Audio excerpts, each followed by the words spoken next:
Good afternoon. We're here for our monthly meeting. This is Henrik Sardarbagian on behalf of the Parks, Recreation, and Community Services Commission. Meetings are broadcast live on Glendale TV, viewable on Spectrum Cable, Channel 6, and AT&T Uverse, Channel 99. Meetings are also streamed live in high definition on the city's webpage, glendaleca.gov/live, on youtube.com/myglendale, and on Apple TV, Roku, and Amazon Fire devices using a free app called ScreenWeave and choosing Glendale TV from the menu. Meetings are also archived on the city's website for viewing anytime at glendaleca.gov/agendas. Please call 818-548-4013 for program schedules. DVDs of the proceedings are also available for purchase in the city clerk's office. For public comments and questions during the meeting, please call 818-937-8100. If you have any questions about matters on the agenda or requests for assistance, please contact the Community Services and Parks Administration Office at 818-548-2782 during regular business hours. Roll call. Commissioners Alcazar, Here. Kalfayan, Here. Meek, Here. Wolfson absent, and President Sardarbagian. Here. Next item at A, report of the recording clerk, posting of the agenda. The agenda for the June 27, 2022 special meeting was posted on the bulletin board outside City Hall on or before June 24, 2022. Item 2, upcoming council agenda items. President Sardarbagian, members of the commission. We have 3 items that will be going to City Council tomorrow. We have a life cycle assessment and triple bottom line assessment of natural turf and artificial turf. This is the results from the joint commission meeting that will be presented to City Council tomorrow. We also have a report regarding award of supportive services program funds from the County of Los Angeles for supportive services. And we also have a report awarding a grant for elderly nutritional meals for fiscal year 22-23, again from the county, and appropriating additional grant funds that have come in since the budget adoption. So these are the 3 items that will be going to council tomorrow. We do not have any upcoming items until the July 12th meeting. We will have Julius Park's Make Life Better Month presentation, and then there isn't anything scheduled after that.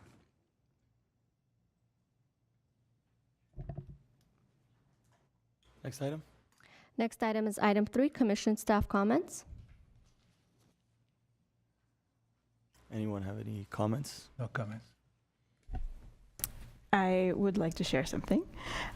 So I recently attended a special event with an international organization called Walking Water, and they organize walks, tours, and discussions on something that I think we take for granted which is fresh water, particularly here in Southern California.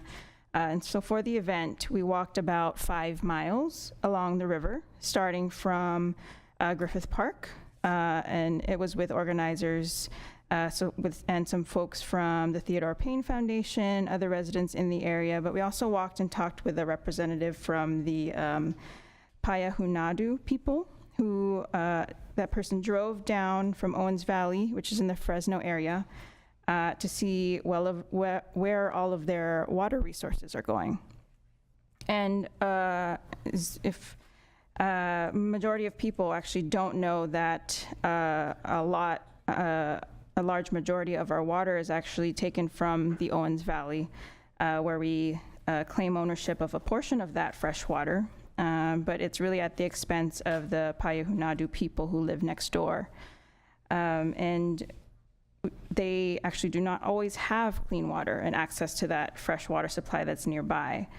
I have ridden my bike past some parts of that river, the LA River, before, but I also on this walk discovered some new areas and had a very thoughtful discussion about water rights, water and land ownership, and of course our commitment to sustainability And as we all know, Glendale borders the LA River and is currently paved over. And I know that our Parks, Recreation, and Community Services Department has been working many years to revitalize the waterfront. And we are also working currently on a visioning plan for the Verdugo Wash.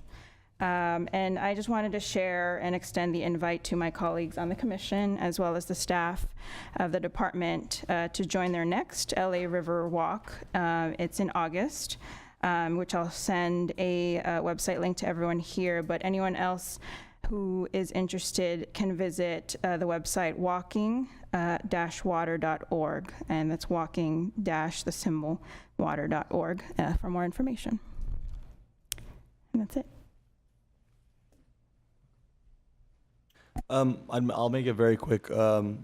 Actually, right after our last meeting, the joint meeting that we had, I was just passing by Fremont Park, and I noticed late at night one of the sprinklers was completely broken and, spraying all over the street on Patterson Avenue. So I reached out to Parks, and in under literally 12 hours, that sprinkler was fixed. So I'd like there's been some communication of, okay, how do we fix small issues that we see from members of our community? And it's very easy. Just reach out to Parks, and they're very quick to fix any minor or major issues that we've seen. And this isn't the first time I've had a very, very positive experience with our staff. So I'd like to commend Director Bolanikian and your staff for just kind of being on top of everything and fixing all the small and large problems so quickly. Thank you. Next item. Next item is 4, oral communications. We do not have any callers. Next item. Item number 5, consent items, including minutes. The following are routine and may be acted upon by one motion. Any member of the commission or audience requesting separate consideration may do so by making such request before motion is proposed. At A, approval of the minutes of the commission's special meeting held on April 18, 2022. Anybody who would like to move the minutes? I would Also move move. it if there is no questions. I'll move. I'll second. I'm going to take roll call. Commissioner Alcazar, Yes. Kalfayan, Yes.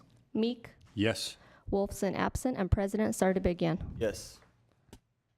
Item number 6, reports for information only. At 8, budget update, oral report.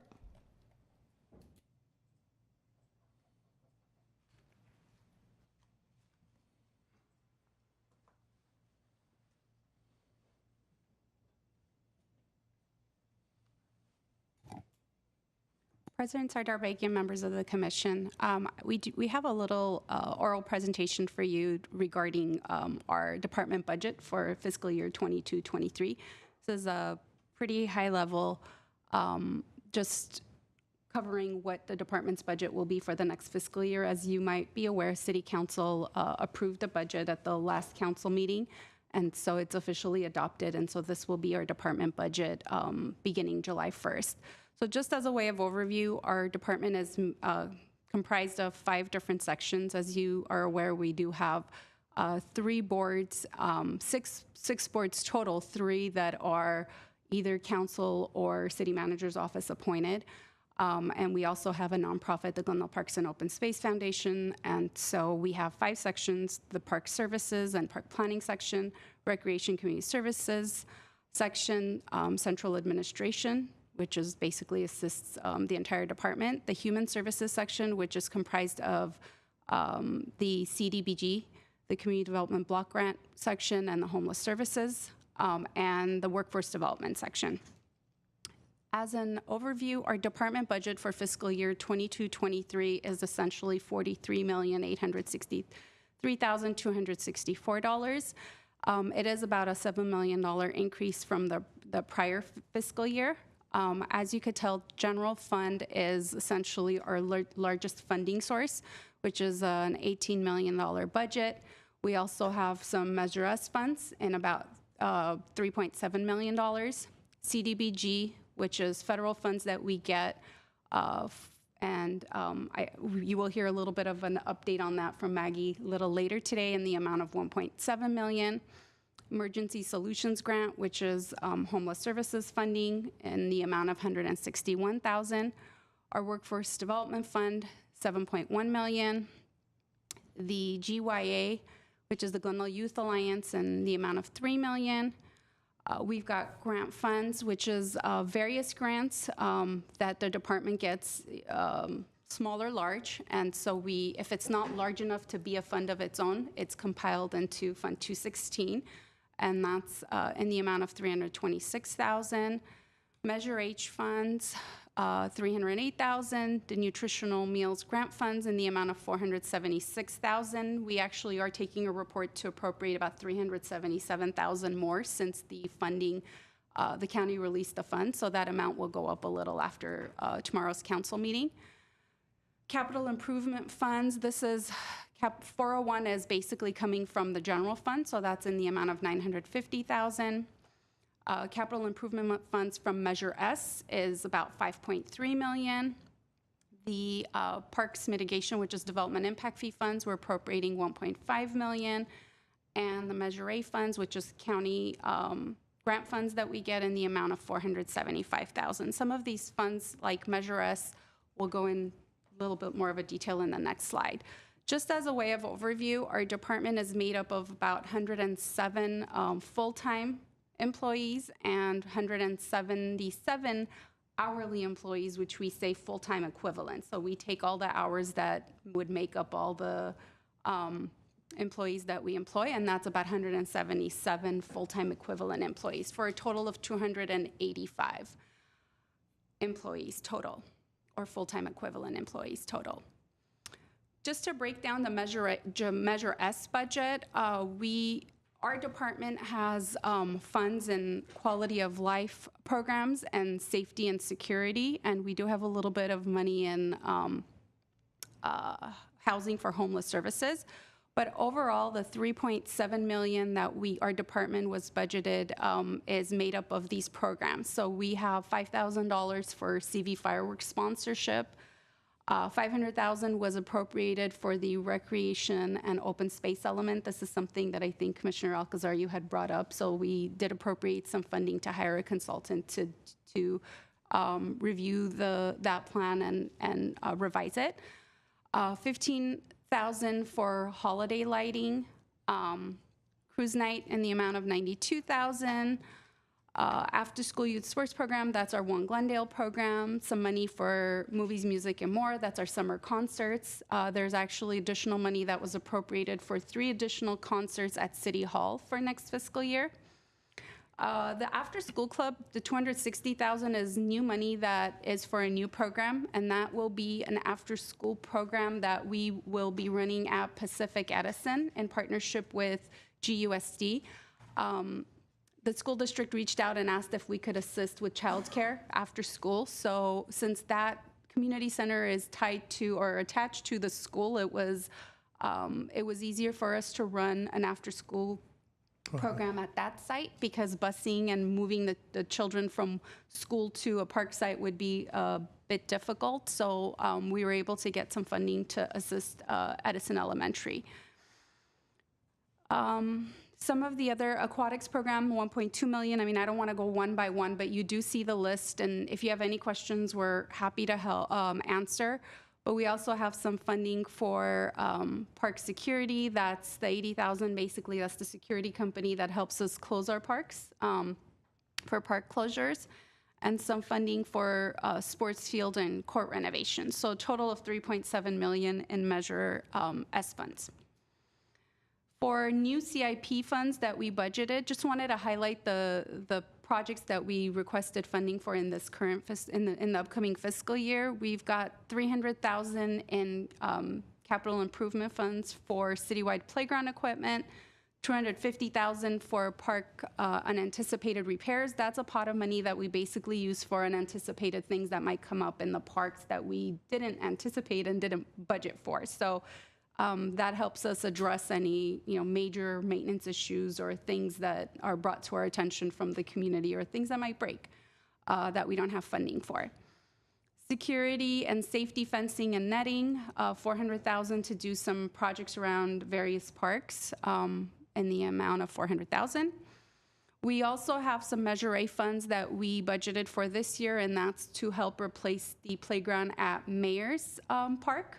So that's $475,000 from grant funds, and there will be an additional appropriation probably from the citywide playground equipment. Once we figure out what that project cost will be, we'll also include some CIP funds to help pay for that.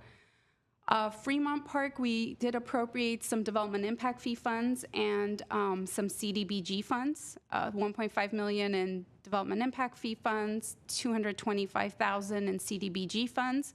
We do anticipate another 400,000 will be appropriated for this project in Cdbg funds from next fiscal year, so that will probably be covered in Maggie's presentation as well. And 4 million in Measure S funds for that project. And I believe we might still be short. So based on what the bids come in at, we'll probably need to go to council to appropriate additional funds. We also have Rockhaven roof replacement. We allocated 700,000. That's working with Public Works to help replace the roofs. We did have funds appropriated for that project, but it was short, so we appropriated another 700,000 for that. And the Glorieta Tennis Concession Building renovation in the amount of 650,000. Just as an overview, just to show, our department budget is 65% general funded and about 35% grant funded, just as a way of looking at, where does the funding for our department come from. That's a high-level overview of the department budget. If you have any specific questions or any questions, we're happy to help answer. And if you want a little bit more detail, we could always follow up at a different meeting. That concludes my presentation. Do we have any information about the cruise line? Yes, Sevag will actually cover announcing the cruise night date and sharing the flyer in his presentation later for when he does the recreation update. Of course. I just want to say thank you for including the Parks and Open Space Element Update budget item into our proposal. I'm very, very excited for what's in store for that. I think the element is severely outdated. It was, our last update was, in 1993 or so? Right, and I think that, we don't have a complete understanding of our parks spaces at the moment, of who has access to our parks and what our need is. We have some outside studies from the county, but that was done a few years ago, and especially post-pandemic, I think that conversation is completely different, given that we have a new value of being outside and how that contributes to the health of our community. So thank you.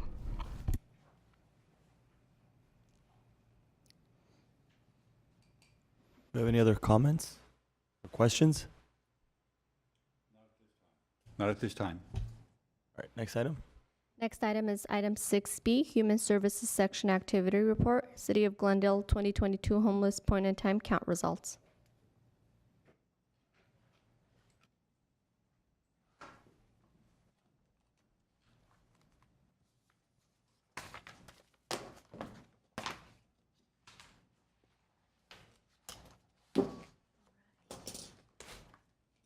Good afternoon, President Cdbg, members of the Commission.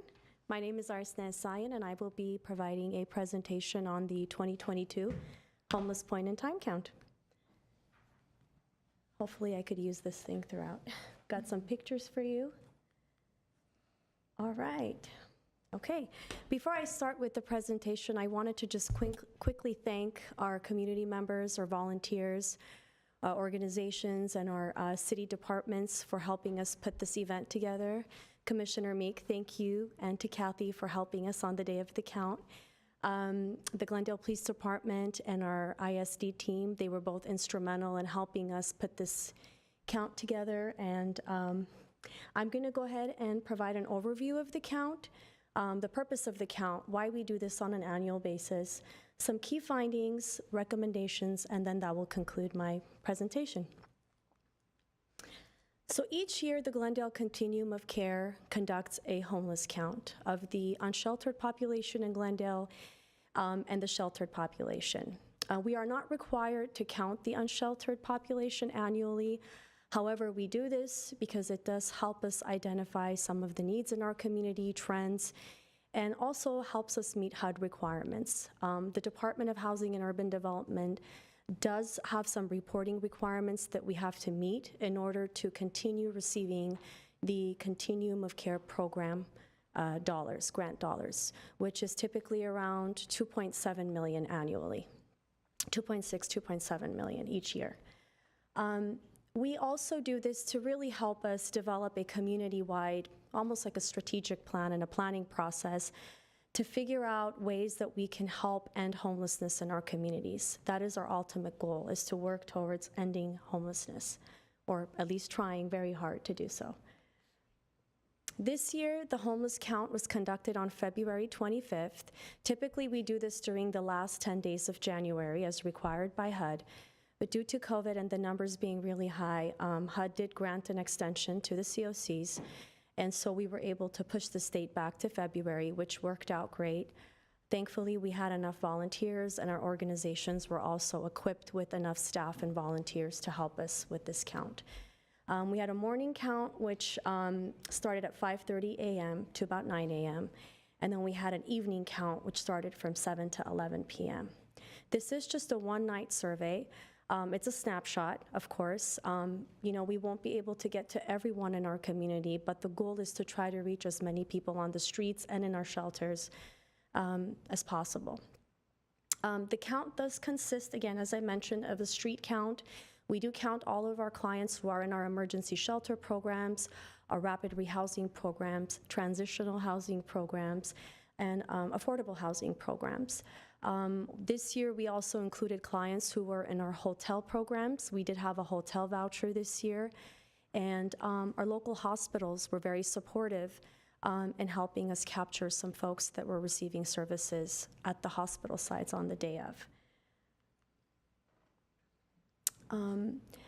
This year's count revealed a total of 225 unduplicated homeless persons. This is combined shelter and unsheltered. In 2021, I do have a little bit of a revision there. When we say no count, in 2021, we actually didn't have a full count. We didn't have a sheltered and an unsheltered count. We only had a sheltered count, which revealed about 88 clients that were utilizing our emergency shelters. But what we decided to do was really capture and kind of compare the numbers based on 2020, because that was a full count that was conducted. So the results, 33% increase in our homeless population is what we saw. In 2020, we had 169 unduplicated persons. This year, we had about 225. Of the 225 unduplicated persons, 103 were unsheltered, which represents about 46% of the total population during the count. 122 were sheltered, which represents about 54%. So, of course, we all want to see a decline in the homeless population when we do this count. But there is some good news here. As you could see, this year, we had more clients that were in our sheltered programs than on the streets, which means that we are utilizing the funds, especially through COVID-19, our CARES Act funding, and our Measure H funds, along with our state funding that we have received in the last 2 years, to have more programs such as rapid rehousing, interim housing programs. Therefore, we're capturing a lot more people in our sheltered programs, which is a good thing. You actually want to see more people in the sheltered population than in the unsheltered. So in 2020, we had about 75 that were accounted for in the unsheltered population versus 103, which is about a 37% increase. In 2022, we had 122 versus 94 that were accounted for in 2020, which is again about a 30% increase. 74 of the clients that we surveyed were in our emergency shelters, and 48 came from our transitional housing program, so good significant amount in our TH programs. The unsheltered population by location, we also included this just to give you an idea of where they're coming from, our clients, or where they were surveyed. 66% of the population was surveyed out on the streets during the morning and the night of the count. About 22% were witnessed, being in their cars, vans, trucks. 6% in tents, not necessarily encampment, but we did kind of see tents throughout the city. 2% bus or train, and 1% in our motel programs. About 3% did not respond. Another important thing I want to highlight is our chronically homeless population. And when we say chronically homeless, this is a specific definition that the city and other COCs have to meet. A client has to be continuously homeless for 1 year or have at least 4 episodes of homelessness in the last 3 years that are equivalent to 1 year. They also have to have a disabling condition in order to qualify under this category. And this is important to highlight because a lot of our programs, a lot of our clients in our programs are prioritized based on this definition and based on this need, the chronically homeless group. In 2020, we accounted for 24 chronically homeless persons, whereas in 2022, we had 9, which again is good news for us. We're seeing this consistent decline in our chronically homeless population, which is what we want to see. For the sheltered population, in 2020, we had 14. Now we're seeing 22. So as you can see, we are increasing the number of chronically homeless persons that we are serving in our sheltered programs, which is where we want to be. Age demographics. We had 20% were 20% of the folks that we came across, the clients, were under the age of 18. 78% were 25 years of age or over. 2% were ages between ages 18 to 24. This is the transitional age group. And 14% were over 65 years of age. 180% were adults that were captured on the day of the count. 20% were children under the age of 18.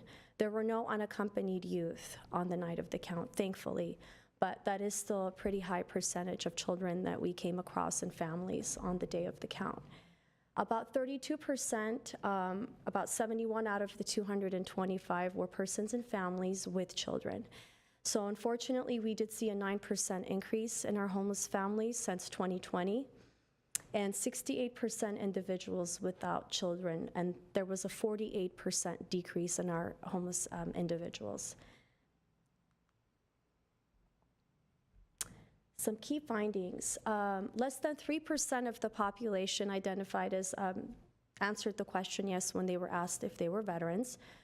3 were unsheltered, which is a 63% decrease. Now, even though that number doesn't seem really high, it is good news that we are consistently working on reducing the number of homeless veterans in our community. That is a goal of ours year after year, to continue seeing a reduction in this number. 1 out of the 3 was chronically homeless. All 3 were male, and 2 out of the 3 became homeless due to loss of employment, and 1 became homeless as a result of divorce. We had 4 homeless veterans who were sheltered, which means they were in one of our programs, whether it's interim, rapid rehousing, or the emergency shelter. 3 out of the 4 were chronically homeless. 3 out of the 4 were male, and we had 1 female who was staying in our shelter. 19% of the clients who actually, these were respondents who answered the question on our survey. So these percentages are based on the responses that we received. 19% did report having some type of serious mental illness. 3% were adults with substance abuse or disorder. 11% identified as survivors of domestic violence. 13% did report having some type of physical disability. And 2% of the adults identified as having HIV or AIDS. Now, a lot of the clients have the option to answer this question. We don't force them to answer any questions on the survey that they don't feel comfortable with answering. But for those that did respond, this is a helpful information for us to have when we're programming funds for homeless services. And that is why we ask. We also asked, we wanted to know how many people in our community became homeless for the first time in Glendale. And 33 out of the 56 unsheltered count respondents, about 59%, became homeless in Glendale. 3 out of the 5 refused to answer, so we didn't have information on them. 13 out of the 53, about 25%, became homeless due to loss of employment, income. 15% were as a result of unexpected illness, 13% was due to rent increase, and 9% was due to divorce. The 2022 homeless count revealed a 27% increase in the male homeless population and a 26% increase in the female homeless population. We do have a breakdown, about 39% identified as female, 56% identified as male, 1% identified as transgender, and less than 5% did not respond to this question. This year we did something a little different as well. Since our surveys were online, thanks to our ISD team, we were able to use GIS mapping. So anytime we came across a client who was unsheltered, we were able to map out where this person is or where these group of folks are congregating. And so as a result of that, most of Glendale's unsheltered population we saw were localized in the downtown area, specifically Central Park area. That's where we saw a significant number of our unsheltered clients. So we wanted to highlight that. And this is something that we will be doing on an ongoing basis. We do utilize what we call the Homeless Management Information Systems, or HMIS system. What we've done is we've made it mandatory for our agencies to start utilizing the GIS mapping. That way we know specific areas in the city that require the most attention in terms of outreach, supportive services, and other types of programs. Race and ethnicity demographics, about 64% surveyed identified as white. We did something a little unique this year too, since in the Glendale, we see, the population is predominantly Armenian. We wanted to make sure that we're also capturing this group during our count. So of the 49 unsheltered respondents that identified, as white, about 10 identified as Armenian, which represents 20% of the 49 unsheltered. This population also represents 10% of the total unsheltered population, which is 103. So of the 103 that we counted for, 10% represent this group. 15% surveyed as identified as Black or African American, 4% surveyed as Asian, 2% surveyed as American Indian or Alaska Native. Ethnicity, we had about 54% of the persons identified as non-Hispanic or non-Latino, 36% identified as Hispanic or Latino, and 10% did not respond to this question. We also plugged in a question related to COVID-19. We wanted to see if a lot of the clients became homeless specifically for the first time as a result of COVID-19. And surprisingly, only 7% answered. 4 out of the 54 unsheltered respondents experienced loss of income due to COVID, and as a result, became homeless. 49% said no, and about 48% did not, unfortunately, respond. So we weren't able to get more information regarding COVID-19 and its impact. So some of the next steps, what our focus is as the Glendale Continuum of Care is prioritize housing placement for the unsheltered population, specifically the chronic homeless persons, and the goal is to work closely with various subpopulations such as veterans, folks with mental illness, substance abuse, domestic violence, youth, seniors. We did see an increase in our senior population, so that's something that we want to keep an eye on. And of course, persons with HIV, AIDS, and other disabilities. So the goal is to really strengthen our connection with our service providers, to extend healthcare services, affordable housing, and other types of programs to our clients. And through the coordination of our coordinated entry system, we want to work closely with our lead agency, which is currently Essentia, to expand resources through focus on permanent housing, housing first model, healthcare is a really big one that we want to focus on. And we also want to continue strategizing, or I should say reprioritizing available funds that we currently have to allocate to programs that Glendale is in most need of, just to really prioritize funding based on local needs. We can, of course, we want to regionally collaborate with other cities and agencies, but to really focus on what our needs are here in Glendale and to prioritize funding such as the CARES Act funding, state funding, and other types of funding that are expected to eventually be available to our continuum. The first recommendation that we have is city funding, use of City of Glendale Measure H funding to provide affordable housing to end homelessness in Glendale. Recommendation number 2 would be county funding to continue to use the County of Los Angeles Measure H funds to prevent and end homelessness. We want to focus on homeless prevention as well as expanding outreach and long-term solutions such as permanent housing. Funding recommendation number 3 would be state funding to really strategize and use the Homeless Housing Assistance and Prevention, we call HAP, funds to increase interim housing programs in our city and to increase the collaboration with our mainstream and healthcare service providers to really help rehouse our homeless population as quickly as possible. We are actually in the process of developing a homelessness action plan. This was something that the state required all of the COCs to do, recipients of the HAP funds, which we're really thankful for now that we have the funding to support this effort. We have already launched, we completed our draft action plan. We submitted our application today actually for HAP Round 3. But we are going to be developing this plan, and there'll be a series of stakeholder meetings, community meetings, different parts of Glendale to make sure that there's everyone can attend and voice their opinion, their recommendations, and valuable feedback. The recommendation number 4 would be veterans to really finish the job of ending homelessness among unsheltered veterans. This is definitely a goal that we started years ago, 7 years ago, and we're going to continuously work towards meeting that goal. And lastly, recommendation number 5 would be for children. Develop, adopt, and implement a zero-tolerance policy for children living on the streets, in vehicles, and other places not meant for human habitation. Recommendation number 6, that's right.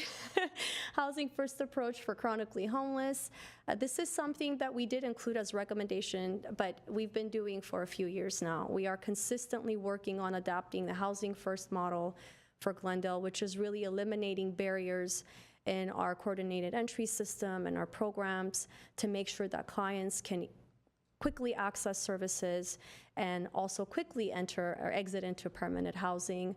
Housing first model is key, but we also understand the importance of the supportive services that come with housing first.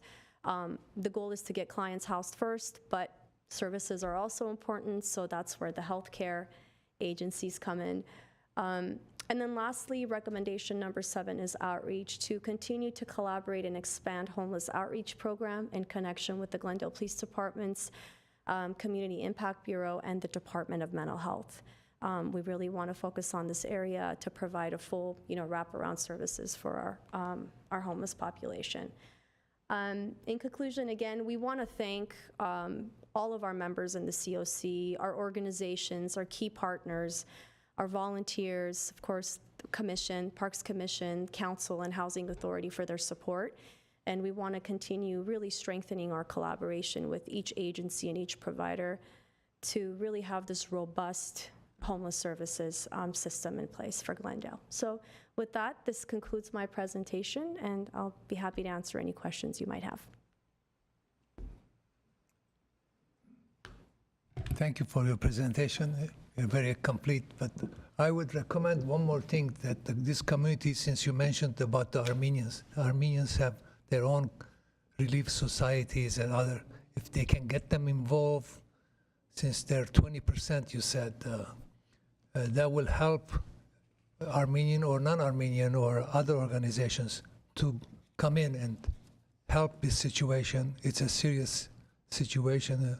And what does and homeless is attracted to come to Glendale? I mean, how do they end up in Glendale? Sure, Commissioner Kalfai, and I'll be happy to answer that question. The Armenian Relief Society has been receiving funding from the COC. I think the last 3 years. They're pretty new to the homeless services funding. They have been doing an incredible job of helping our population here in Glendale, Armenian, non-Armenian. They take everyone that's coming through our CES system. They have a robust, actually, rapid rehousing program, homeless prevention programs.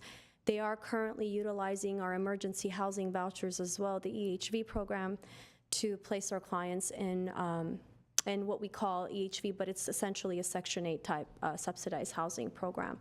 So we are definitely working with ARS and other community members. We really just want to improve on our data to capture any disparities that exist in our community, racial disparities amongst all groups, not just one particular group. But I think it's important to have data to support who's getting services and what program and where we can improve on. So that's something that we're also using state funds to create some type of we already have a racial equity analysis that's in place, but we want to develop on that and really keep an eye on who's being served, who's not, who should be. And so that's why this year we also decided to include that specific group, because in the past we weren't capturing those numbers. To answer your question on how folks end up in Glendale, that is a challenging one. I would have to say that being a smaller COC, not a smaller city, but smaller COC, we really have a quick wraparound. Clients are able to get into our programs a lot faster. They're able to get an assessment done a lot faster. There's a stronger communication, in my opinion, just kind of being a part of this COC. Sometimes agencies are just a phone call away, whereas, LA COC, you get kind of lost at times in the sea, right? Because there's so many different entry points and programs. Because of course their homeless population is a lot larger. So I think that's also one of the reasons people end up here, is because they like the services. We are a safer city. Sometimes people feel safer staying here. That could be one of the many reasons. And of course with the homeless population, you're always going to get them moving around, a lot of transients that come in and go. But to answer your question, I think it is because of the services we provide. It's a lot faster and a quicker wraparound for our clients.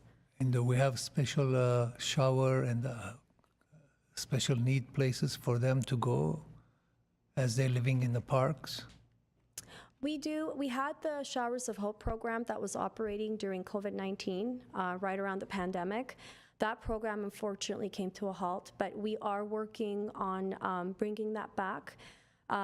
Potentially the collaboration of a few agencies. We would like to start operating some type of a shower program, maybe along with meals, that type of service. So we have been in communication with a few of the cities and the county with the use of the county Measure H funds. It's something that we would really love to do in our community. And we will be happy to provide you with an update once those plans are finalized. Good job. Thank you. Thank you. Thank you. Thank you for your very thorough report. Full disclosure, I work for the mayor's office for the city of LA in their homelessness initiatives office. So I am a bit familiar with how the situation is across our region. And like you said, I think our numbers are really a drop, right, in 225 individuals of both sheltered and unsheltered compared to the city of LA's, which is their last count was in 2020, which is 40,000 individuals.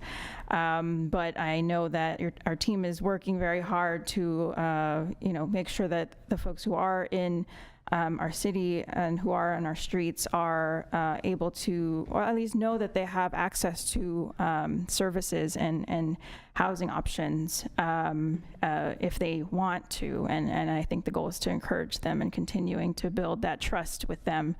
I know your team and the police department have been working on that, so thank you. I am happy to hear that in the budget report as well that the, Measure H funds are coming in specifically for supportive supportive services. I know that across the region too that is a underfunded and high demand service that, so that's like healthcare, that's case management. That's the fact that we're receiving some more funding for that is great. And in the Cdbg meeting a few months ago now, I did bring up that I would love to see, more permanent supportive housing opportunities in our city. And I did see that is a recommendation that you included, so I'm really glad to see that. I did have a question about the HAP3 action plan that the city has put together. Is that something that's public on the website that we can all look at? Yes, Commissioner Alcazar, it is public. It's actually posted for public comment. The public can go on until this Friday to make any comments to that plan.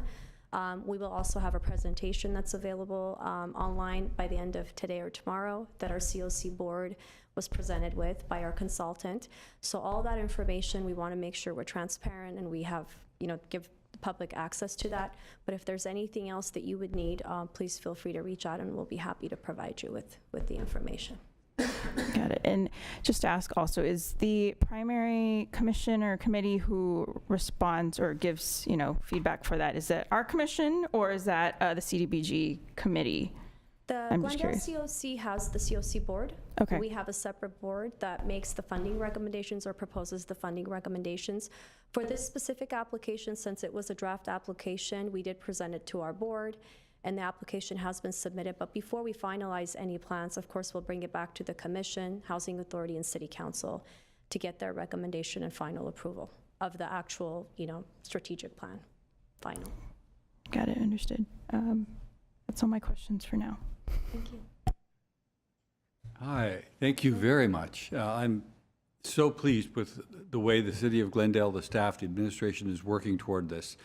On the state funding that you had mentioned that there'll be public meetings and things, are any of those scheduled as of now? Commissioner Meek, they are not scheduled as of right now. Now that the draft application is in, and we got that piece completed, we are going to have a timeline drafted on when these meetings are going to take place. We are anticipating at least 4 meetings in person throughout the community, different parts of the community, and then there'll be at least 2 meetings virtually held online so folks can join. If there are people, that aren't able to attend in person, they'll have an opportunity to attend online. But all of that information we'll make sure to post on our homepage and of course share with the commission and our community members. We want as many people, as many groups as possible to be a part of this process. So we'll make sure to advertise on our social media accounts, on our homepage, and hopefully we'll get a good turnout once that process starts. Okay. You had a map that showed where some of the homeless were. That seemed like a snapshot of the city, and just the downtown area, basically. Do you have that for the whole city of Glendale? We do, Commissioner Meek. We can actually pull that information because we are now tracking where clients are being outreached, where we come across the various groups. We can certainly pull that from our HMIS system if we don't already. We focused on this specific area because that's where we came across the most unsheltered number of clients, but we could certainly pull that information from our GIS tracking in our system. So any area that you're interested in throughout Glendale, we could pull information for a map. Okay, thank you. Of course, thank you. Very thorough report. Thank you very much. The only question I had for you is, do we know, based on the numbers, how many of the current homeless population is originally from Glendale? As far as when you guys do the surveys, is there a specific question that kind of asks where their last residence was and so on? President Sardarbegian, we do. We actually do have that question. I could say it's roughly around 50, less than 50%, 56%. We do see quite a few people that are coming to our city that are non-Glendale, even utilizing our emergency shelters, our programs. We do see that often. In fact, just to give you an idea, we service about over 2,500 clients on an annual basis that come through our emergency shelters, our CES programs, the Coordinated Entry System, which is Essentia, our lead agency. And I could tell you that a great majority of those clients are non-Glendale clients that are utilizing services in our community. We don't turn anyone away. We offer services to everyone because the goal is to help everyone get off the streets and get connected to services. But the challenge with that is when you have a small pot of money, such as the Measure H funds, and you're a smaller COC and your resources are limited, you also want to make sure that you prioritize, I guess would be the word, to make sure that you are serving the population that's in your community first that needs the program. So right now we're in that process where we're trying to come up with a better system to be able to service everyone, but have a new prioritization policy in place that allows our community, our clients who are experiencing homelessness in Glendale, to be offered the services, prioritized. Thank you. One other question, I'm sorry. Of the people we contacted in the time count, do we have any idea if any of them actually got housed? Commissioner Meek, I have been actually following up with our team, Essentia and PD. I know 4 of them were connected to an EHV voucher, but I haven't heard any updates, so I'm happy to follow up on that because I too am curious to know if any of the clients were placed as a result of the count. I know that our PD team and our Essentia team, they are, trying to build that rapport with a lot of the clients we came across on the day of the count, but I'm happy to provide you with an update. Yeah, I know that a couple people we talked to seemed to be, hey, I'd like to get housed. And I'm just hoping they did. Yes. I know 4 of them were linked to an EHV voucher, which is great news, but that process itself takes a little bit of time, but I'm happy to follow up and let you know. Okay, thank you. Certainly. Okay, I had one more question. I know that, you reported on COVID impact, and that margin was a little small, but it did look like, loss of employment was a huge chunk of people who were affected by that. And so I was wondering if there are any conversations in our city to continue rental assistance. I know some programs do exist and are continuing beyond what the state provided, right, that ended in March, which is the Housing is Key program. But is there anything else, particularly because I know tenant protections, right, are we're kind of following what the county and the state are enforcing, and I know that COVID is still rampant, it's still ongoing, and people still, I think, need assistance. So I was curious. Yes, President Sardar-Begin, members of the Commission, Commissioner Alcazar, there are a number of Measure S funded programs that are assisting clients, let it be the Life Rack program that we oversee. There's also a number of housing assistance programs that the housing department, the housing division oversees. So it's all local Measure S dollars. I can get you those. I can get you the budget next meeting or via email. That would be great. Thank you. On behalf of the commission, thank you, Commissioner Meeks, for going out and helping for the count. We appreciate it. It was very educational for me. Adventurous. All right. Sign me up next year. I'll join. You got it. Thank you so much. Thank Any you very other much. questions? Thank you. Thank you. Have a good afternoon. Next item, we have item C, Human Services Section Activity Report, Community Development Block Grant Program Update. I'm so sorry. I'm actually going to have to excuse myself. I needed to be somewhere. So who's secretary? That's You jump right in, sir. okay, thank you.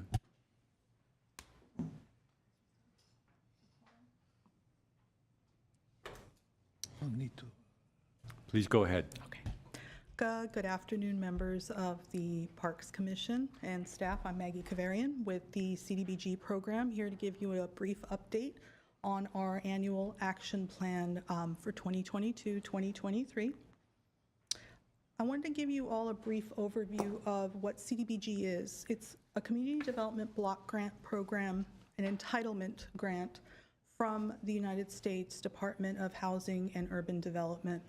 Every year we get about a minimum between $1.7 to $2 million allocated to the city of Glendale. And there are 4 different areas of improvements that could be made with that funding: economic development, housing, public facilities and improvements, and public social services. When we're preparing our annual action plan, it doesn't just include CDBG. It's actually 3 separate programs. It includes CDBG, Emergency Solutions Grant, which Arsene had just touched upon with homeless services.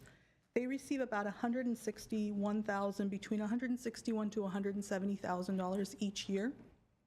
And then the Home Partnership Program, which provides affordable housing units within the city, and this year they received a little under $1.6 million. For CDBG, this year we received about $1.7 million to allocate to city program, well, I should say city CIP projects, and to community agencies and nonprofits in the area. So just a brief timeline of how we get the annual action plan going. We really start this in September. So in September, what we start doing is inviting community agencies to come, hear about what CDBG offers, how you can apply for a grant, and what the requirements are. We also work on a needs assessment. Every 5 years, we do a consolidated plan, and during that time, we establish program priorities. But while we do that, every year we try to revisit those program priorities and see if there are any new priorities that need attention. So we also provide data analysis, what the poverty levels are in the city, and all of that is combined. That data, the community meetings, and everything is combined and presented to our CDBG Advisory Committee.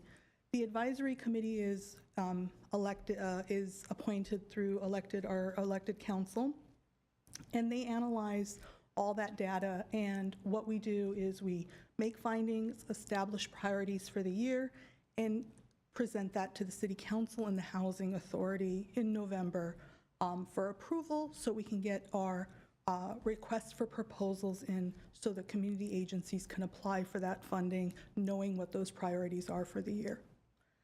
So that happens between November and December. Funding applications are returned to the city staff in late December and are reviewed.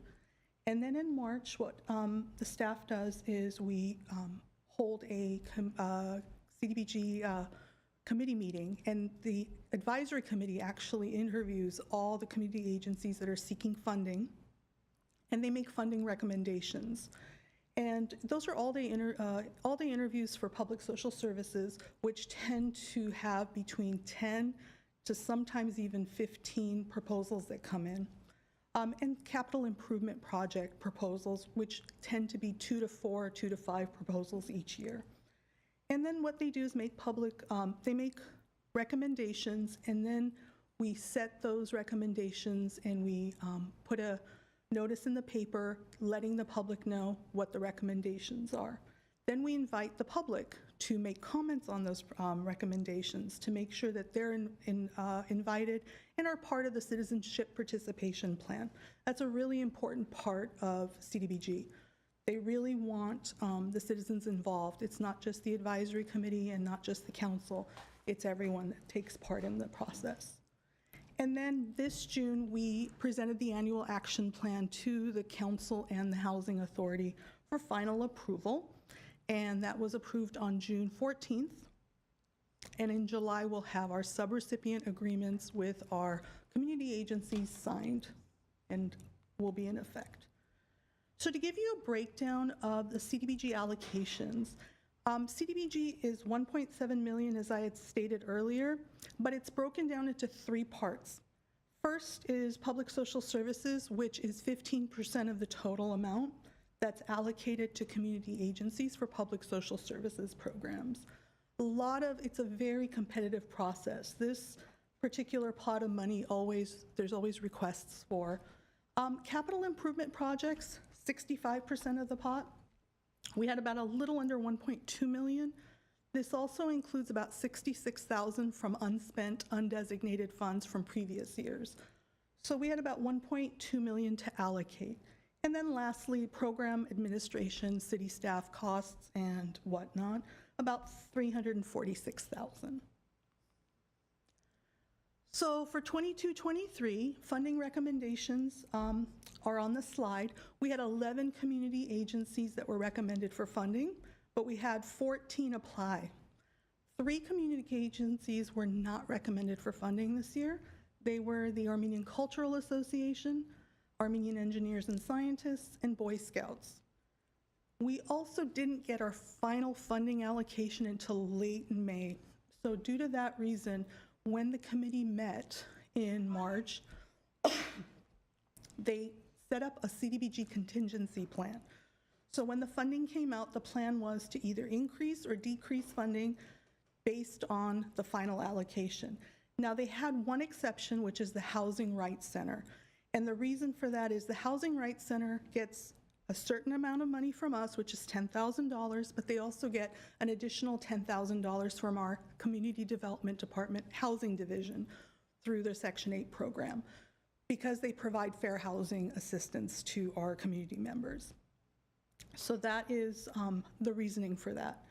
Now, just to break down, and this kind of goes back to Arsenia's presentation, types of public social services programs that were funded this year.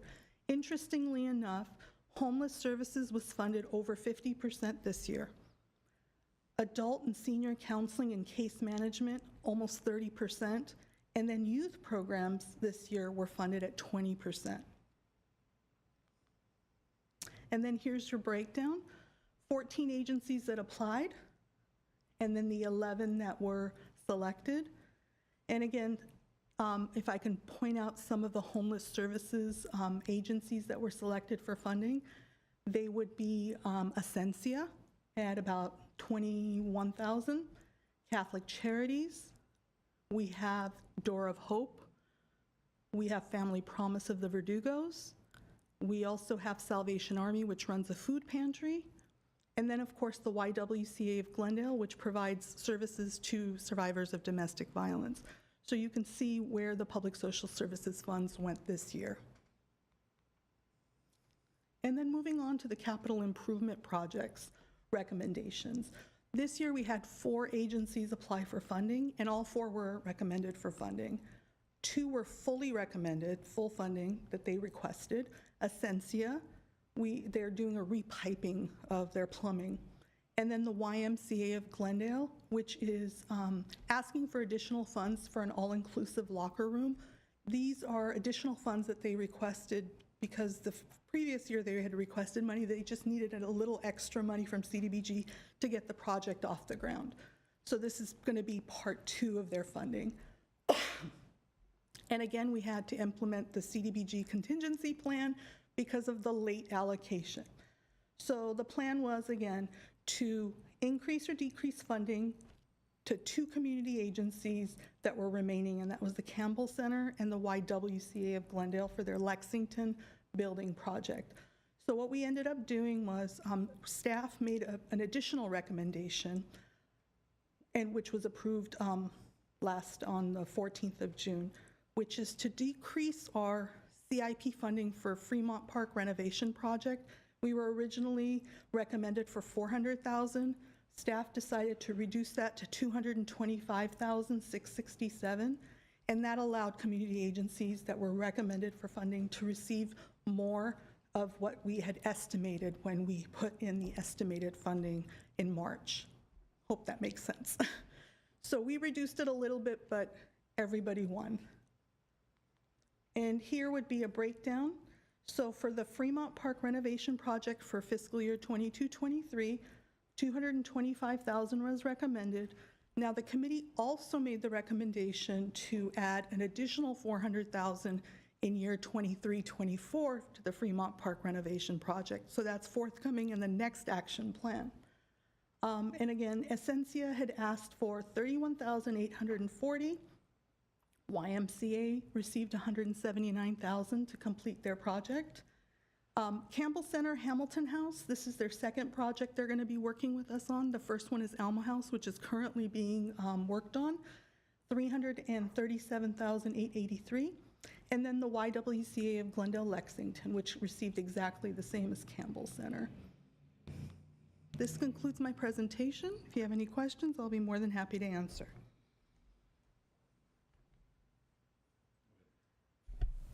I will just stress and sort of repeat myself here, but thank you again for sharing this report. I was involved with the community meeting where I shared this already, but I think since this is already kind of finalized, right, I would love to see in future efforts to continue, and also given our homelessness count, future efforts to include permanent supportive housing and additional supportive services for our homeless population, and particularly for families, since children are our target population.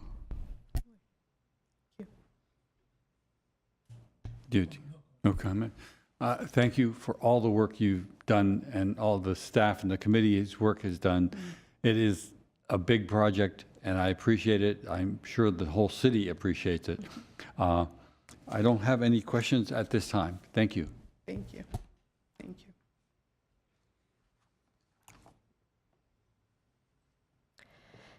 Item 6D, Recreation and Community Services Section, Monthly Activity Report for April and May 2022.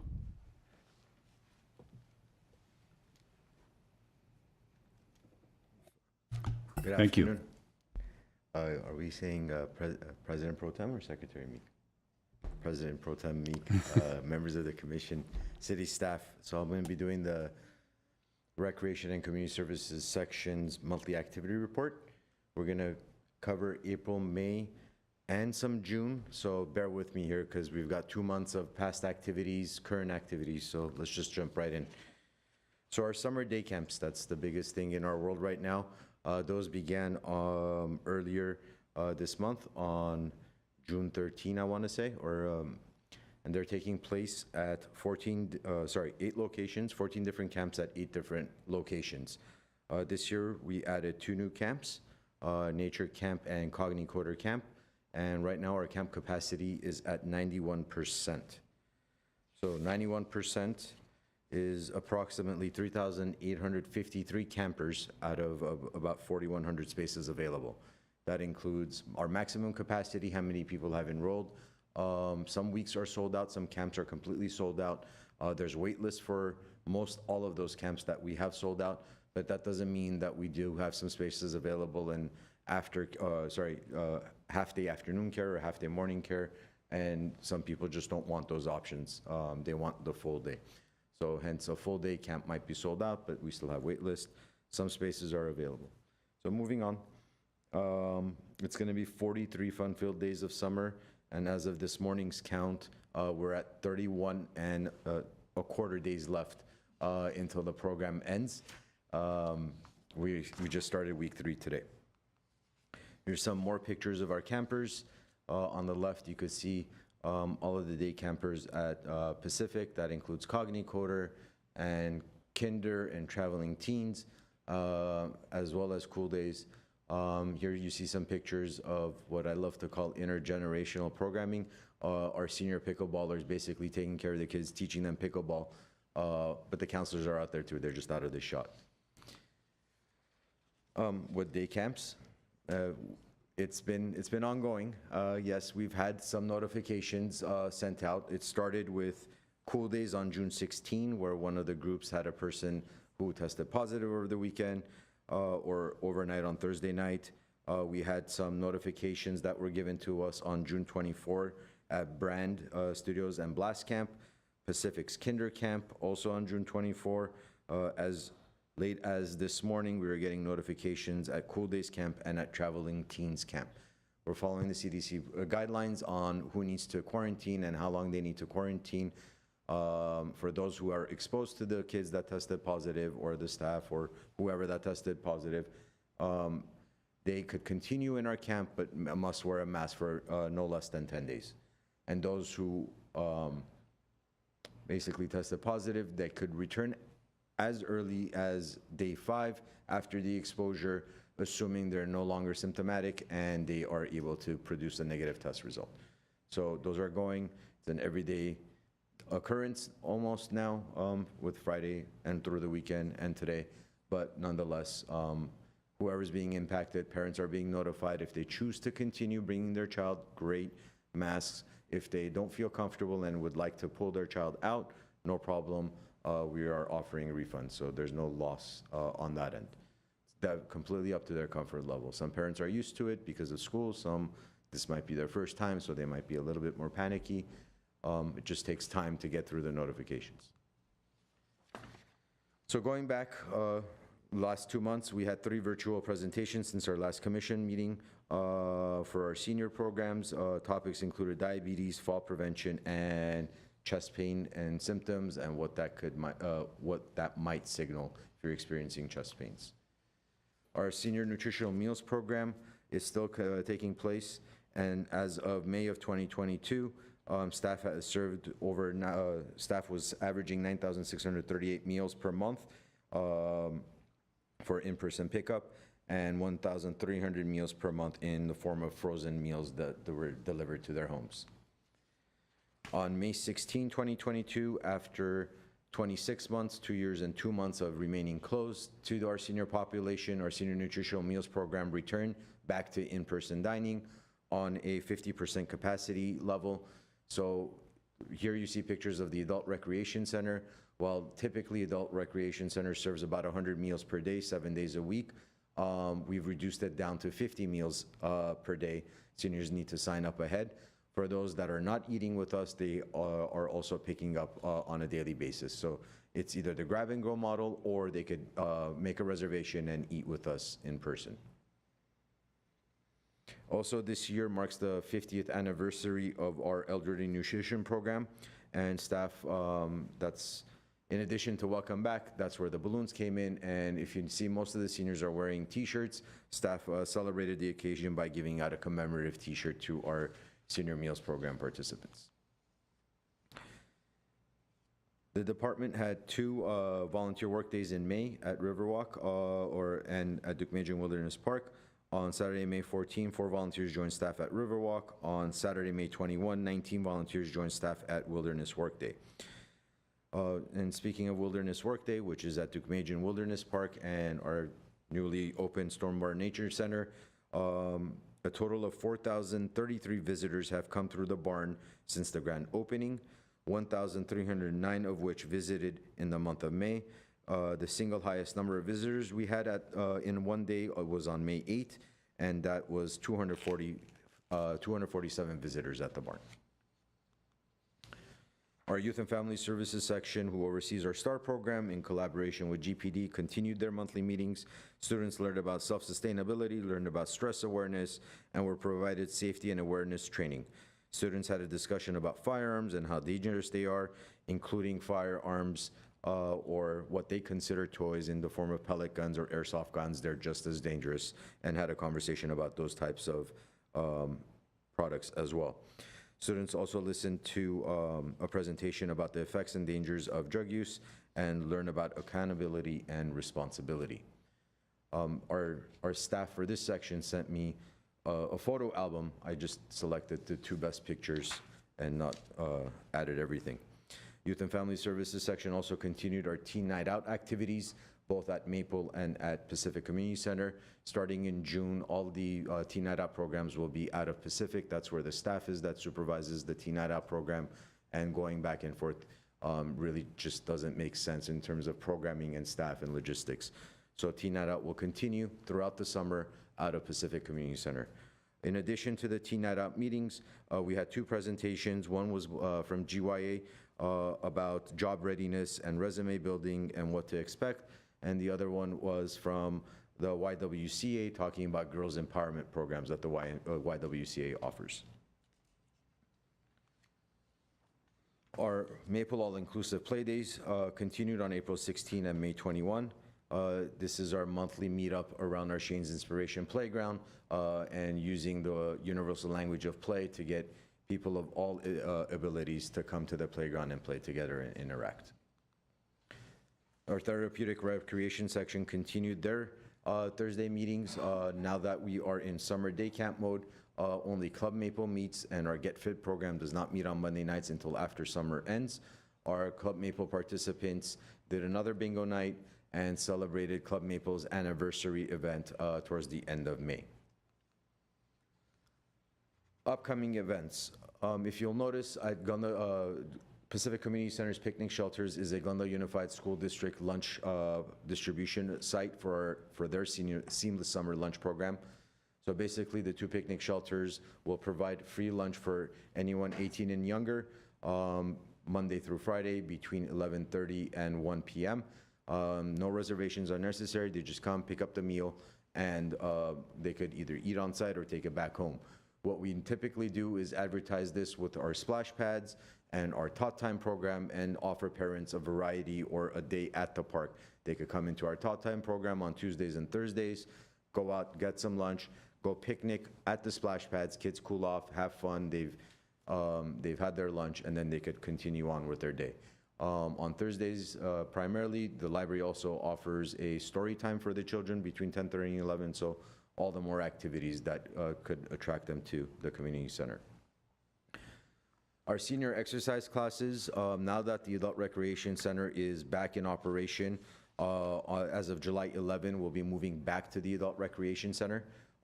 This graphic is small. I apologize for that, but essentially the classes that were taking place at 9 or 9:15 a.m. and 10 or 10:15 a.m. at Pacific Community Center will now be moving back to the ARC during those set times.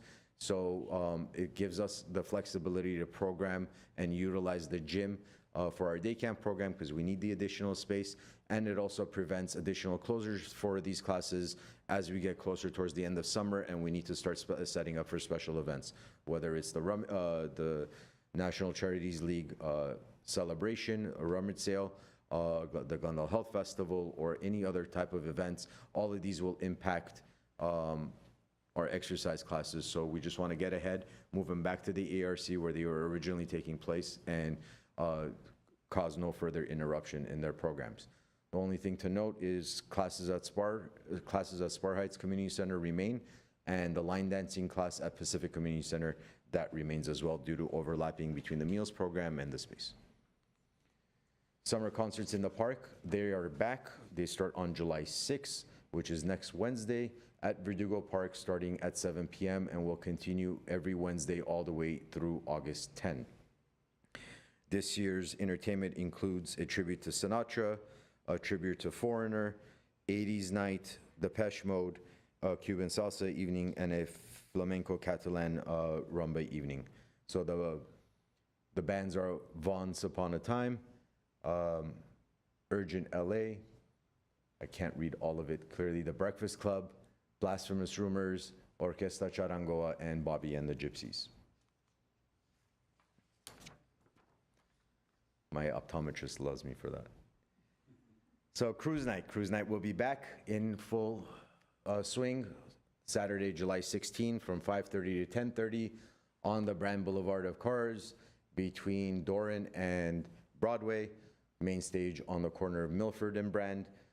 This year's entertainment lineup includes Smooth, which is a tribute band to Santana, Turn the Page, a Bob Seger tribute band, and Surfin', which is a Beach Boys tribute band.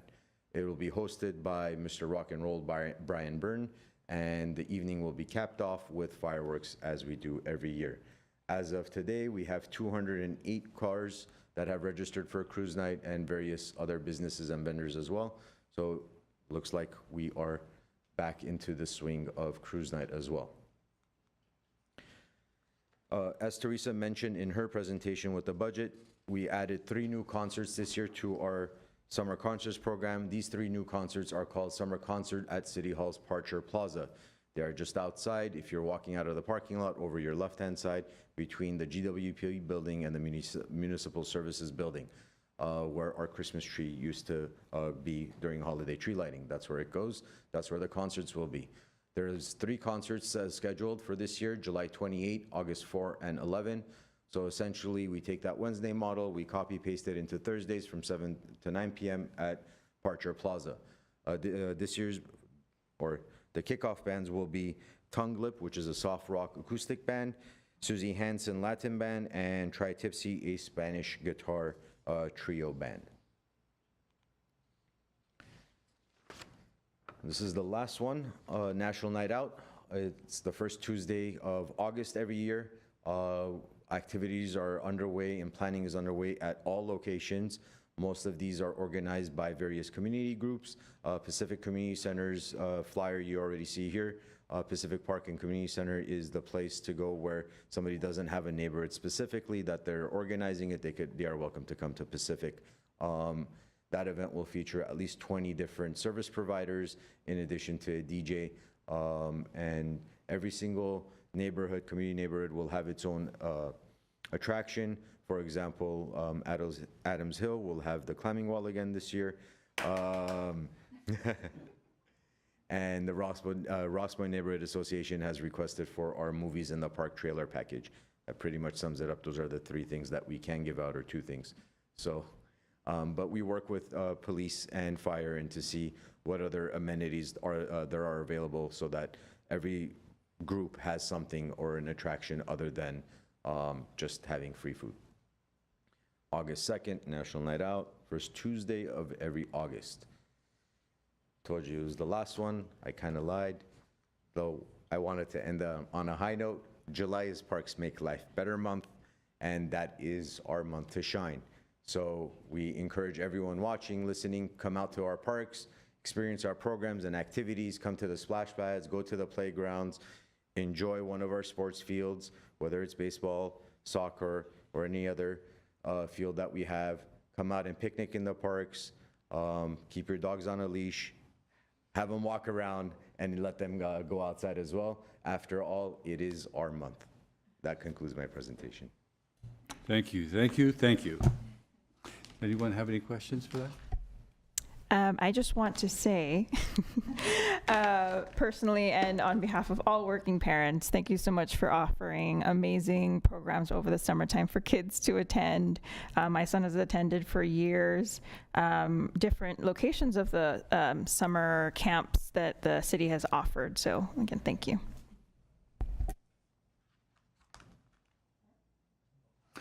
Thank you. Cruise night's sounding great to me, and I'm loving to see these concerts and things coming back. I feel like the city is coming back together after the pandemic. It's nice that they're outdoors so that we can all enjoy them. And I've taken lots of notes about when we have our concerts. Thank you so much. No problem. Thank you. Next item, we have item 6E, Park Service Section Monthly Activity Report for April and May 2022. Well, good afternoon, President Pro Tem Meek, members of the commission.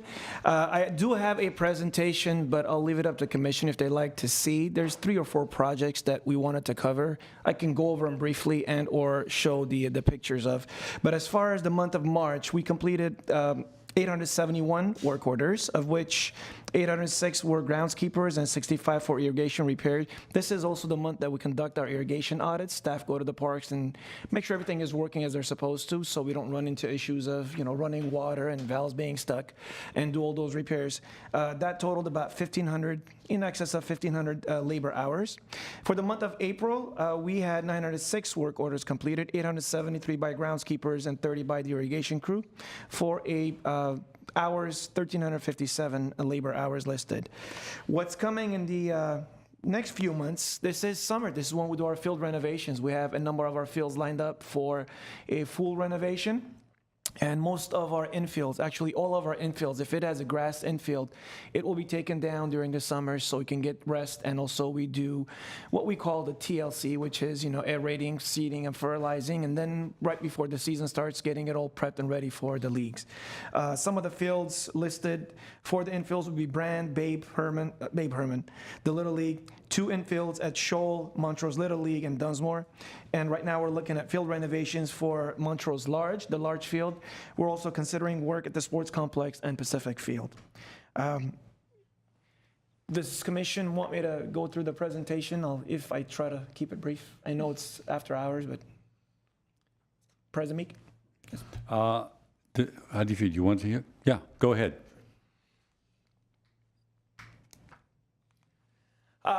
Staff, it was about a month and a half ago, I believe, started doing some landscaping work at the Central Library.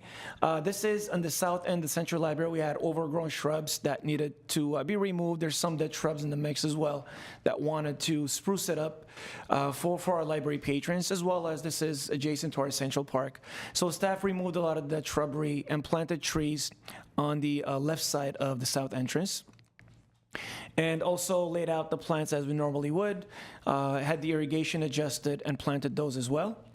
This is south end mostly, and I believe they did some work on the front, which is on the Louise side, with the large tree in there, removed some of the dead shrubbery, laid out the plants as necessary, and finished the installation. And this is a nice little arc of water coming in. This is Central Library. Moving forth, we started a process of replacing our benches at Verdugo Park, North End, as well as at Nibley. It started with a couple of benches that were really kind of broken. They're very old. These are concrete benches, but they have rebar. So we're at a point where rebar was showing in some of these benches. We held off as much as we can so this project can go along with the North Verdugo's master planning. It was part of the project. Yet given the challenges and the delays in the designing, the master planning of that, we figured it was time to move forward before anybody gets injured. So we started at the Verdugo. There were 33 tables and chairs locations at Verdugo and 9 over at Nibley that needed to be replaced. Given our contract and the purchase orders within limits of the $50,000, we decided to do 22 of the tables at Verdugo and 9 of the tables at Nibley, and then effective July, we'll go forth and finish whatever we start at Verdugo Park. Here's what the tables look like. As you can see, they are, very old and, starting to break apart. Our staff went in and removed all of them. And we moved it to the yard, in the corner of our yard at Verdugo, where we stashed them. Then we broke them apart, and we hauled them away. We actually hauled them away to an area where we're working closely with our public works team. They haul away concrete, and that's where they break it up, and they figure out a way to get those things recycled to the right places. So we were able to work with them and deliver these broken tables there. And then the installation of the new tables as they come in. Now you see there's a lot of 2 trailers of this that came to Verdugo Park on this one day. And staff had to remove them from the 3 layers all the way down, place them in their locations, make sure they're adjusted and fit right as they're supposed to be, and finish it off to all the numbers that were delivered for this facility. And Elk Mini, this was very recent. We don't usually show you graffiti work that was removed, but on a weekly basis, we tend to get some major graffiti that happens in some of our fights. Some require reports by the police, depending on the size and depending on what language it is. If it's vulgar, it sometimes requires, if it's gang affiliated, it requires police reports that we conduct. This was done at Elk Mini just last week, and staff had to go and grind some of the stuff off and pressure wash it to get it to be removed. Some cases you'll see it that staff has started and is still visible. If you do notice that, it's because we haven't finished it. Staff have tried to remove it with graffiti remover, but it didn't do the job. It means it requires additional action on our part, either by way of pressure washing, or in some cases, we have no choice. We have to paint over whatever graffiti has been applied in our parks. This year, we decided to do our playground safety surface installation, which we refer to as FIBAR, all in the spring, which made perfect sense because the rains would start washing everything away, things start deteriorating. So we combined all of our parks in spring, started the process late February, March, and April. We did all the installations, and we have a couple left. So we finished it at the major parks, Glorieta, Montrose, Verdugo, Fremont, Pelanconi, Brand. Brand actually has 2 playgrounds. The East Playground is FIBAR. The West Playground is surface, rubber surfacing.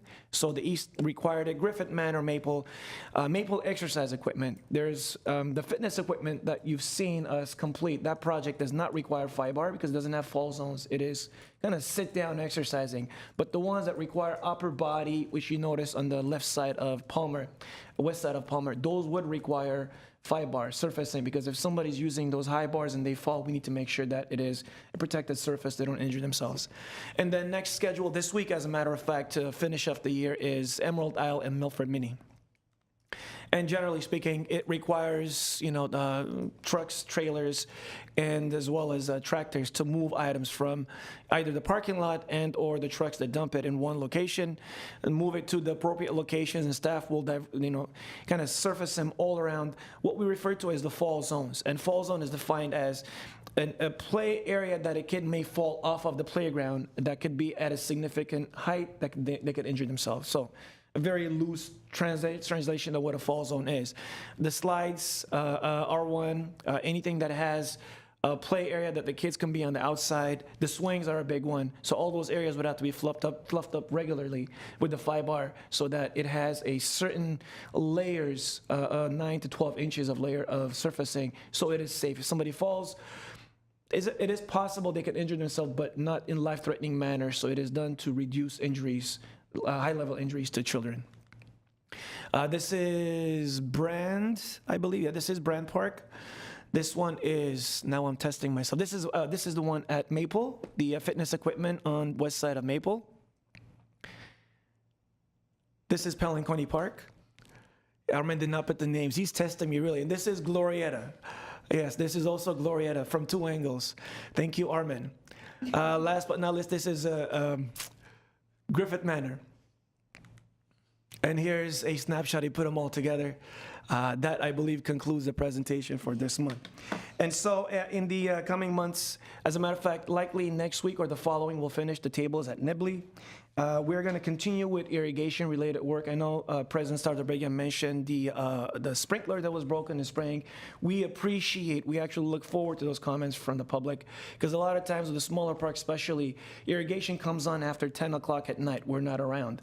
And if it's a small park, small number of valves, by the time morning comes, even if it watered areas that it shouldn't water, it is dry, so we can't see it. So we do appreciate when the public reports to us, and they can always call 818-548-2054. If nobody picks up, please leave a message with the park and the issue. We will get to it, we'll assess and get it repaired, because we for sure don't want to waste any water, knowingly that we have a broken line. We get to those within 24 hours, at max 48 hours. That's kind of our policy.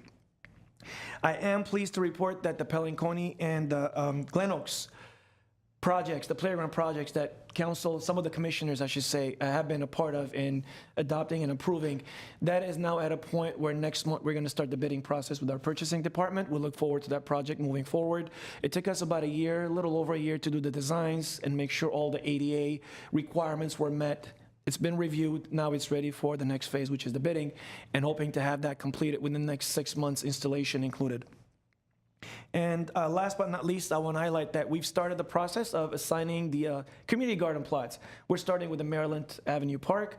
The IT Information Services Department is helping Armen Tagachian, who's the supervisor that oversees the program, designing a website for the community gardens. It's not fully up and operational yet. This is going to be the website where people can go and apply if they're interested, specifically for Maryland, based on what the grant requirements were for that park, as well as Commission's direction when we adopted the new rules and regulations. We're looking at mailing out an 8-mile radius of the park to the community, a flyer that'll give them instructions on a QR code where to go and apply for. And for those individuals who are not technically as efficient as my 10-year-old daughter, we do have phone numbers listed they can call, especially for Spanish-speaking and Armenian-speaking. We'll have 2 separate phone numbers they can call, and the staff in-house will help them put their name in for the raffle. We only have 12 spots at Maryland, so if we have more than 12 individuals that are interested, I should say 12 residences, it's going to be 1 plot per resident, per household. We'll do a raffle, and we'll identify the date. Right now, we're targeting July 11th for a meeting on site to have the public come in, and we share with them the rules and regulations and what it's going to take, the entire process and procedure. And after that, once we have the list of interested parties, we'll move forward with the raffle in an alternate meeting, probably back at the site in a couple of weeks, so we can actually sign those plots. Then we'll move to a Palmer. The assignments, we're going to keep the people that are there already. because we're starting a new agreement with the 5-year term, so we'll get their plots back, but we want to get them to sign the new agreement and understand what the regulations are. And lastly, we're going to move on to Verdugo, trying to figure out how best to open Verdugo for the public in terms of putting their interests in the mix. Verdugo is also on the website as an option for them to put their names in, but when we get close to it, we'll get feedback from commission how they would like for us to address the Verdugo assignments, whether we keep it very local or open it up, because we have a lot of interest from the southern part of town. Now, especially at, let's say at Palmer, we had a waiting list, a very heavy waiting list that we never got to. And that's what we're trying to do with this new process. Allow a 5-year term so people on a waiting list get a chance at the parks that are close, adjacent to their apartment complexes that they live in. That is all I have at the moment. If you have any questions, I'd be glad to answer for you. Anybody have any questions? A lot of trees have been planted lately. And I believe that Public Works and Parks are both sharing those duties in some way. Can you explain that a little? Yes, President Pro Tem Meek, in most cases, our forest is managed by our Public Works Forestry.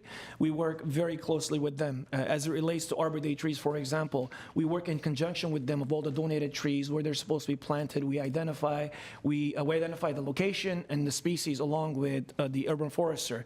And in some cases, when we have small projects of landscaping, we do work with them and we do the planting ourselves. It's not as common for us to plant many trees because Public Works does handle it for us, but in some instances, like the one you saw in the project, we do plant trees as well, yes. How about just a little update on that mower pilot program, the automated mowers? Do you have any information back from that yet? At this point, nothing other than that they're still moving forward with the pilot program. They're still looking to work out some of the kinks of the equipment. Within the next couple of months, they'll approach us to identify what the next steps might be. As of right now, they are mowing weekly at Sports Complex and the Shoal ball fields for us on, I think, 2 separate days, and that's where we stand at this point. We haven't moved to the next phase, and within the next month or so, I think we'll have to sit down and figure out what are the next steps, where else they want to test, and see how we're going to expand, whether both parties agree to extend the program onto other sites as well, if they're comfortable yet to put them into a park setting. Okay. And is there any news on Fremont Park starting? That's a good question, President Pro Tem Meek. As you know, tomorrow we are going to go to council to present the artificial turf LCA study that we presented to the commissions earlier this month. Depending on council direction, Public Works, our counterparts, we met with them, I think it was late last week. They are prepared to move forward the bidding process of Fremont. So depending on what council's decision is on the artificial turf or natural turf, that project will move forward to the bidding in July. If it is artificial turf, council would have to make a slight adoption of the specification change because that was specified as sprint turf originally. It was adopted as an artificial turf project. So what we're going to be asking council, if they think it should be artificial turf, we're going to ask them to kind of repeal that resolution that identified sprint turf as the product, go with Shaw turf with the geofill infill, because that's what our study's been based on, and that's what we've been presenting both commissions and throughout the study. Which, by the way, I believe you had asked for a sample. I have a sample that I like, more of a show and tell. I'd like to share with you after the meeting, for you to see what the entire intent and the design of it was supposed to be. So yes, Fremont will be ready to move forward, likely in July with the bidding process. Do you think that would have an actual start date before the end of the year? That's a tough one.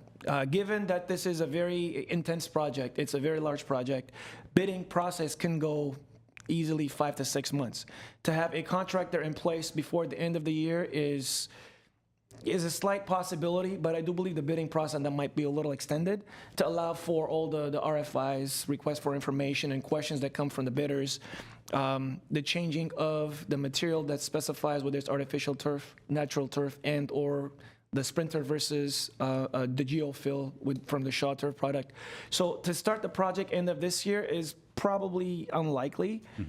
This year meaning this calendar year. But within the fiscal year, next year, 23-24, is probabilities are good for that one. Okay, and my last question was about the community gardens that you had brought up. You're doing Maryland and sending that out, and you're using that as your beta test, and then you'll go on to Palmer and do the same thing? And lastly, Verdugo? To some degree, yes. President Pro Tem Meek. So with Maryland, we are going to the 8th radius of the park itself for the neighborhood to ask people if you're interested. Now, if you don't get 12 families interested, then we can open that up to other communities as well.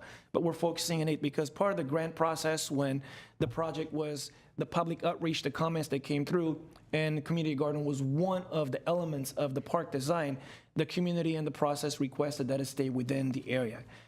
So that's what we're going to do with Maryland. And the fact that Maryland doesn't have any currently no assignments, it's going to be wide and open, and we'll do a raffle process. Palmer is slightly different because we have probably all 50 plots right now assigned at Palmer. So we're going to allow for those individuals that have their assignment to sign the new agreement on a 5-year term, which is the new term adopted by this commission, to start the 5-year term. And then once the 5-year term ends, if we have a waiting list, we will assign those plots to the waiting list individuals. If it's more than 50, then we'll do a raffle from those 50 and we'll assign it. If it's less than 50, whoever is on the waiting list will get a plot, and whoever is currently at Palmer, 5 years later, they can get thrown into the little box of the lottery, and then whoever gets selected, they can be assigned the balance. So that's the plan for Palmer. For Verdugo, we have about 6 community gardeners that were active before we shut it down and had to do renovation. We intend to invite those 6 to see if they're interested to come back, but the Fremont one went from 32 plots to 50 plots. So we've actually already expanded the number of plots we have. I'm sorry, I said Fremont, I meant Verdugo. 50 plots, so we have to figure out how best to address that. We can keep it similarly to what we're doing at Maryland, but an 8th radius is not going to garner that many because Verdugo Park, is a little larger, not as many high residential population. So we have to look for options how best to do Verdugo. We can either open it citywide, we can do it just for the area, the community. At this point, we don't have a recommendation. We'd like to see how Maryland plays itself out, get the Palmer one assigned, and likely come back for some feedback from commission and see if we have any ideas how best to address that. Now, the Palmer Park, it's been told to me that some of the plots had not been used. And my question would be, have you checked that? And if, you don't want someone who's not using it to get the plot again. That's a very, very good point. So President Pro Tem Meek, the process for Palmer now includes if they're not maintaining it, those will be taken away. As you know, it's a lot of the seniors, elderly, that actually maintain these plots. The assignments are for them, for their help, because I love gardening myself. I do it at home all the time. It is very de-stressful work. It really helps you out. So a lot of our seniors that use it during the pandemic when we closed down, some may not have come back. Some may still be not comfortable coming back to use the plots. The goal is moving forward, those individuals from the 50 who wish to continue will be assigned. Those individuals who are unable to continue will have to relieve their plot to somebody else. Yeah. And those individuals who wish to continue that have not been maintaining it will go through the explanation of the rules and regulations. If they are not maintaining it, if we have to step in and maintain their plot for them, those are one of the guidelines that we put aside, that if you're not going to maintain it, we'd have to take it away and give it to somebody else. So, and there's always, some gray areas, some fine tuning that we have to do working with them in case they've gotten ill. We don't want to take it away because of their illness. They couldn't come in, but they wish to continue. So we'll have to play around with some of those. But the goal always is to make sure whoever has a plot that wishes to continue gets their plot assignment, and all the balanced ones will raffle off to whoever's on a waiting list. Okay, thank you. Thank you very much. Sorry, one last question that sparked a question for me regarding Palmer Park's gardens. So all of the community garden facilities they're essentially kind of private, right, to whoever is assigned a plot. So no one in the public can just walk into the gates and just look around and look at what's being planted. That is correct, Commissioner Alcazar. Each one of those facilities are gated, including the Verdugo one, Palmer, and Maryland has their own little gate access for the community garden, and only gardeners who have a permitted plot will get a key assigned to them. And they're not allowed to, part of the regulations, share the key with somebody else. Now, if they are on site, they can have a friend come along with them to help them out, but it isn't open for just the public to walk in and start picking other people's vegetables or whatnot. Right. We kind of have it restricted for only individuals that are assigned a plot and have an application with us to be within the areas. Now, you can visit along with a a plot owner, we call it, one of those gardeners, you can visit it, you can help them out, but as far as it being open for you to just walk through and do as you please, no, it is closed to the public for that.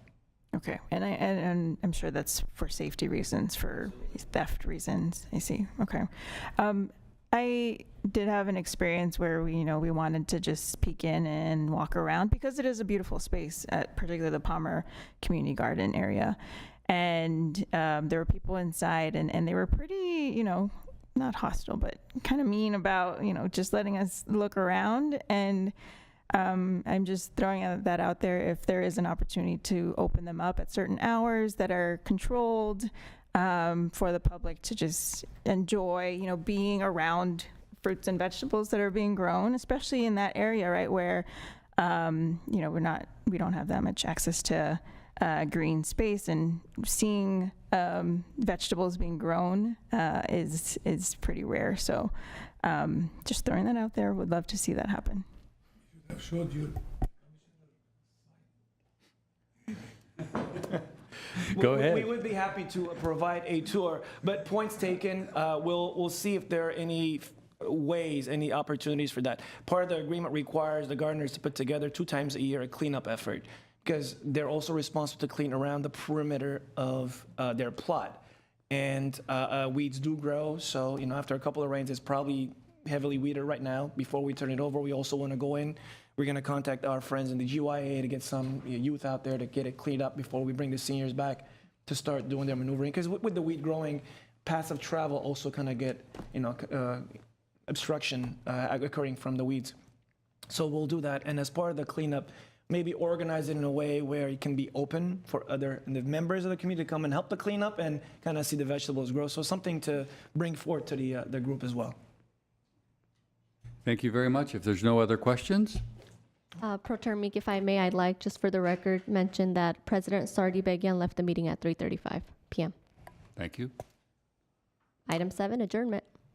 Okay. Thank you very Noted. much. Thank you.